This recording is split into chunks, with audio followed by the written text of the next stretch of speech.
Have you ever been in a situation where all the things that seem to matter in life kind of stop working and everything that's supposed to help you fix them only makes it worse? Because that's the place I've created this transgressive devotional journey for.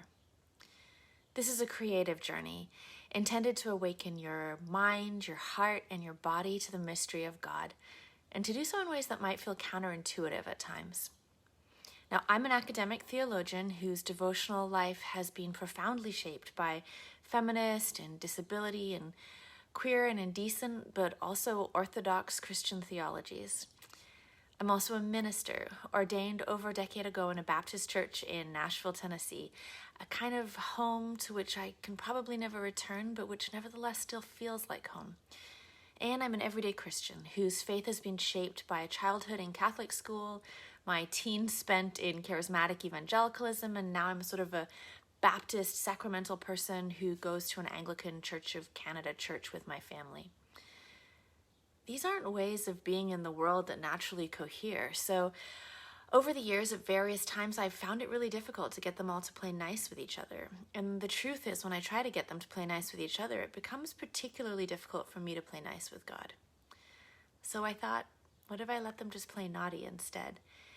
And that's where the idea for the book Transgressive Devotion came from. And then by sharing that book with Christians and ministers around the world, it's where the idea for this transgressive devotional came from as well. I know what it's like to feel abandoned by God and how difficult it can be to try to maintain presence to that absence. I know what it's like to fear the Lord and realize that avoiding that fear only seems to make things worse, and instead I need to risk union with God instead. I know what it's like to crave certainty in my faith and to discover that doubt is also where genuine encounter with divine mystery becomes possible. The journey I'm inviting you to take here isn't focused on giving you new ways to think about God. I'm not trying to give you good ideas or the right answers or even the right questions. Instead, this is a journey where we'll engage our feelings in relation to God, those that have hurt us and those that have the capacity to help us, those that have distanced us from God and those that might draw us more deeply into the divine life.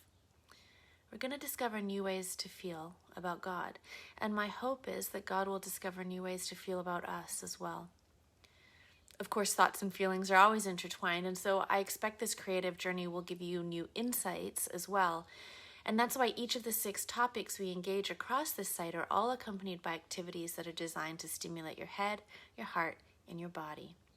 Now, certainly you'll be drawn to some of those activities more than others. Some of you will think some of them are too dry. Others of you will think that they're too hokey. But I do encourage you to try them all to see what they can unlock in you. And more importantly, how they might let you be surprised by a divine presence. You can take this journey alone, or you can gather a group of friends to do it together.